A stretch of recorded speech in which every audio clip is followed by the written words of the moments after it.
नमस्कार दोस्तों, स्वागत है आपका स्टडी बूम का ऑफिशियल चैनल पे। हम लोग क्विक रिवीजन की श्रृंखला जो शुरू कर रहे हैं उसमें ये चौथा वीडियो है और कल हम लोगों ने मौर्य साम्राज्य के बारे में पढ़ा था जिसमें अशोक तक हम लोगों ने कंप्लीट कर लिया था। आज उसी श्रृंखला में चलते हुए आज ये चौथा वीडियो है जिसमें हम अशोक के कुछ अभिलेखों को देखेंगे। एग्ज़ाम के दृष्टिकोण से ये अभिलेख बहुत ज़्यादा पूछे जाते हैं तो इनको थोड़ा डिटेल से ही देखेंगे। तो इसमें सबसे पहले देखते हैं अभिलेखों के प्रकार जो होते हैं। तो मुख्य रूप से 4 प्रकार के अभिलेख देखने को मिलते हैं हम लोगों को: शिलालेख, स्तंभलेख, गुहालेख और अन्य। तो शिलालेख मतलब जो पत्थर पे जो लिखित साक्ष्य मिले हैं वो शिलालेख कहलाते हैं। स्तंभलेख का मतलब हुआ जो खंभे हैं उन पे जो लिखा हुआ मिला है वो स्तंभलेख कहलाते हैं। गुहालेख गुफाओं का निर्माण करवा के उनके अंदर जो कुछ जानकारी प्राप्त होती है वो गुहालेख में आते हैं। और कुछ अन्य पे अभिलेख हैं जैसे ताम्र अभिलेख कुछ मिले हुए हैं तो उनकी भी हम लोग बात करेंगे। अगर शिलालेख की बात करें तो ये दीर्घ शिलालेख होते हैं और लघु शिलालेख होते हैं। स्तंभ भी दीर्घ और लघु में डिवाइड करे गए हैं तो इनको हम एक एक करके देखेंगे। अगर खोज की बात कर लें तो सबसे पहले इन शिलालेखों को या अभिलेखों को किसने खोजा, तो टिफिन थेलर ने 1750 में इनकी खोज करी, लेकिन उस टाइम वो पढ़ नहीं पाए थे। पढ़ने का श्रेय किसको जाता है? जेम्स प्रिंसेप को। और कब पढ़ा था इन्होंने, ये भी आपको याद रखना है, 1837 ईस्वी में। और इनके जो अशोक के जो शिलालेख हैं जो हमें देखने को मिलते हैं वो अधिकतर ब्राह्मी लिपि में लिखित हैं। तो जो जेम्स प्रिंसेप ने पढ़े थे वो भी ब्राह्मी लिपि में ही पढ़े थे। तो अगर प्रश्न आता है कि पहली बार ब्राह्मी लिपि किसके द्वारा पढ़ी गई, तो वो भी जेम्स प्रिंसेप द्वारा पढ़ी गई है। आगे चलते हैं। इनकी भाषा जो थी अभिलेखों की, तो मुख्य रूप से प्राकृत भाषा थी और लिपि जो थी तो भारत में जो पाए गए हैं उनकी ब्राह्मी लिपि थी। तक्षशिला में जो पाए गए हैं उनकी आर्मेक लिपि थी। शाहबाज और मानसेरा में जो पाए गए हैं वो खरोष्ठी लिपि थी जो कि दाएं से बाएं लिखी जाती थी। और शारेकुना जो कि कंधार जो कि इस टाइम पे अफगानिस्तान में पड़ता है, वहाँ पर द्विभाषिक अभिलेख पाए गए हैं जिसमें यूनानी और आर्मेक लिपि से लिखा हुआ है। आगे बढ़ते हैं, कुछ शिलालेखों की बात करते हैं। तो शिलालेखों की संख्या जो है ये कुल 14 है और ये वृहद शिलालेख हैं जिनकी हम लोग बात करने जा रहे हैं। तो ये किससे संबंधित हैं? प्रशासन और धर्म से संबंधित हैं। तो सबसे पहले शिलालेखों के प्राप्ति स्थल पूछे जाते हैं तो उनके लिए एक मैंने ट्रिक दी हुई है, इसको देख करके आप इनकी संख्या तो 14 है लेकिन ये जो मिले हैं वो इन स्थानों से प्राप्त हुए हैं, तो इनको हम लोग देखते हैं। तो ट्रिक क्या है? शाम को जो सोए गधा। अब एक एक करके सबको देखेंगे। तो शाह से हो गया शाहबाजगढ़ी जो कि पाकिस्तान में पड़ता है। माँ से हो गया मानसेरा जो कि पाकिस्तान में पड़ता है। को से हो गया कालसी जो कि देहरादून में स्थित है। इनके जो जहाँ पे ये स्थित हैं उन्हें भी याद रखना है क्योंकि यूपी पीसीएस में क्वेश्चन हुआ था कि कालसी कहाँ का क्षेत्र है, तो ये भी आपको याद रखना है। जो से हो गया जौगढ़ या जूनागढ़ जो कि गुजरात का क्षेत्र है। सो से सोपारा महाराष्ट्र में पड़ता है। ए से एरगुटी आंध्र प्रदेश में पड़ता है। गा से गिरनार जो कि गुजरात में है। और दा से धौली जो कि कहाँ स्थित है? उड़ीसा में। अब जो शाहबाजगढ़ी और मानसेरा के जो शिलालेख हैं वो खरोष्ठी लिपि में हैं, जबकि बाकी जो अन्य शिलालेख हैं वो ब्राह्मी लिपि में पाए गए हैं। अन्य शिलालेखों की इनकी बात करते हैं कि इनमें जो विषय जो हैं इनसे रिलेटेड भी क्वेश्चन आते हैं कि इसमें क्या क्या किसमें क्या विषय दिया हुआ है। तो एक एक करके जो जितने 14 शिलालेख हैं इनको हम लोग देखेंगे। तो पहले शिलालेख में जीव हत्या निषेध की बात की गई है और दूसरे शिलालेख में चिकित्सा की बात की गई है। अशोक ने आगे चल के मानव के लिए और पशुओं के लिए दोनों के लिए चिकित्सालय खुलवाए थे, तो ये हमको जानकारी किससे मिलती है? सेकंड शिलालेख से। और इसमें साथ ही साथ चेर, चोल और पांड्य शासकों का भी उल्लेख मिलता है, तो ये भी आपको याद रखना है। तीसरे शिलालेख में क्या है? युक्त, राजयुक्त और प्रादेशिक की नियुक्ति इसमें दिखाई गई है। तो युक्त क्या होते हैं? ये जिले का अधिकारी होता था, जबकि राजयुक्त जो होते थे ये भूमि पैमाइश का अधिकारी होता था और प्रादेशिक मंडल का प्रधान अधिकारी होता था। चौथे शिलालेख की बात करें तो इसमें धर्म संबंधी कुछ नियम दिए गए हैं। 5वें शिलालेख में धर्म महामात्रों की नियुक्ति की गई है। धर्म और धर्म ये दोनों एक ही चीज़ हैं, इसमें आप कंफ्यूज मत होइएगा। छठे शिलालेख में आत्मनियंत्रण की शिक्षा दी गई है। इसमें अशोक का एक कथन हम लोग को देखने को मिलता है। ये कहता है कि हम शयन मुद्रा में हों या अपने अंतापुर में हों, किसी भी प्रकार से अगर किसी व्यक्ति को, हमारी प्रजा को अगर कोई कष्ट होता है तो जो सिपाही हैं वो हमको आकर के सूचित करें। आगे बढ़ते हैं। 7वें शिलालेख में हमको अशोक की तीर्थ यात्रा देखने को मिलती है। कल जो हम लोगों ने पढ़ा था अशोक के बारे में तो उसमें हमने तीर्थ यात्रा के बारे में बताया था। तो आप लोग कमेंट करके बताइए कि इसने कहाँ से शुरू किया था और इसका अंतिम जो लक्ष्य था वो कहाँ तक गया था, कहाँ से इसने शुरू करी अपनी तीर्थ यात्रा और कहाँ तक पहुँचा। आगे बढ़ते हैं।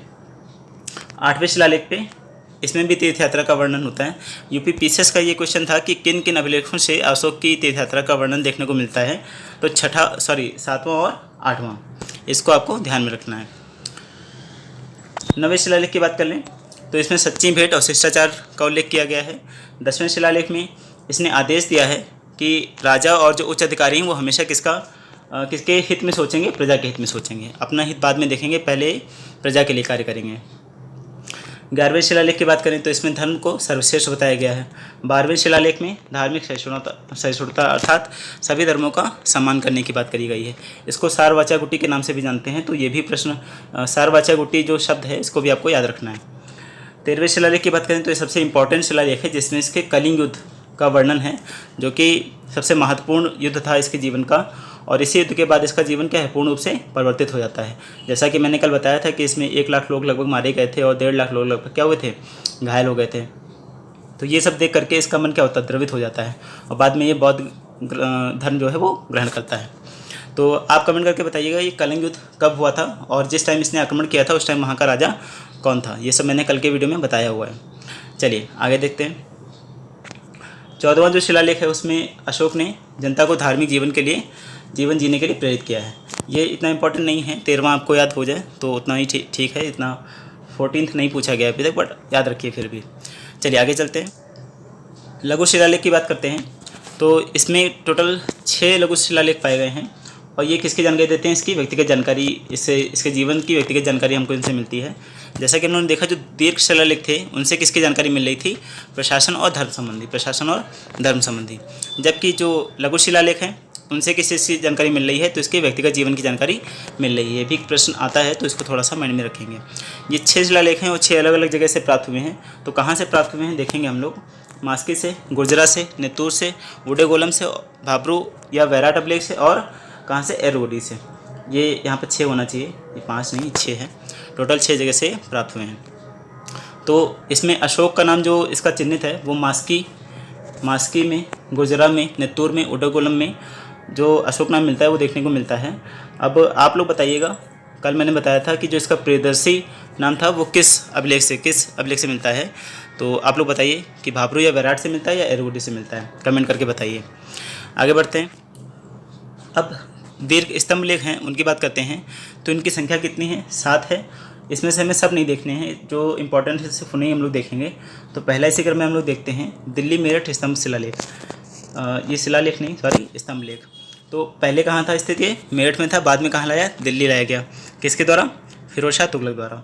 दूसरा देखते हैं प्रयाग स्तंभ लेख। ये पहले कहाँ स्थित था, कौशाम्बी में, बाद में अकबर के शासनकाल में जहांगीर द्वारा इलाहाबाद के किले में इसको स्थापित करा गया।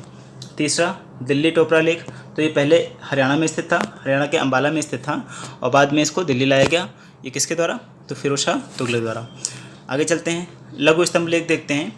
तो इसमें क्या जानकारी मिलती है, इसमें जो अशोक ने राज घोषणाएँ करी थी उनकी जानकारी मिलती है।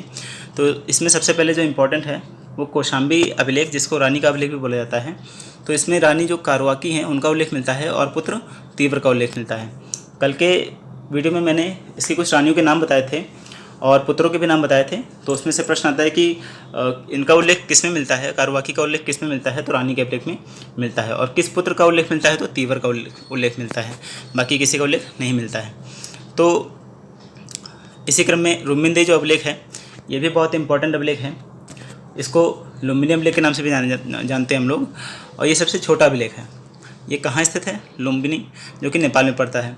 और ऐसा कहा जाता है कि जब अपनी धार्मिक यात्रा जब ये करता है तो जब लुम्बिनी पहुंचता है तो वहाँ पर जो कर होता है उसको 1/6 से घटा करके 1/8 कर देता है। और जो धार्मिक कर जिसको उस टाइम पे बलि बोला जाता है उसको माफ़ कर देता है। तो इसीलिए इसको एक और नाम दिया जाता है जो मैंने कल के वीडियो में बताया था। तो आप लोग अगर आपने कल का वीडियो नहीं देखा है तो डिस्क्रिप्शन में लिंक दिया हुआ है, उसको देख के आइए और कमेंट करके बताइए कि इसको और किस नाम से हम लोग जानते हैं। लास्ट इसका क्या है, निकलेवा स्तंभ लेख। ये भी कहाँ स्थित है, नेपाल में स्थित है। तो नेपाल के 2 अभिलेख हैं, इनको याद रखना है, लुम्बिनी अभिलेख और निकलेवा अभिलेख। ये भी प्रश्न आता है कि नेपाल में इनमें से निम्न में से कौन सा स्थित है, तो हम लोग को लुम्बिनी अभिलेख या निकलेवा स्तंभ लेख में से अगर कोई आता है ऑप्शन में तो उन्हें टिक करना पड़ेगा। आगे चलते हैं, गुहा लेख की बात करते हैं। तो इसने बिहार के बाराबर पहाड़ी में गुफा जो बनवाई तो सुदामा गुफा और कर्ण चौपाल गुफा बनवाई। बाद में ये क्या करता है, आजीवक संप्रदाय के लोगों को ये गुफाएं दान में दे देता है। दूसरी जो गुफा देखने को मिलती है वो राजा की झोपड़ी या विश्व की झोपड़ी के नाम से प्रसिद्ध है।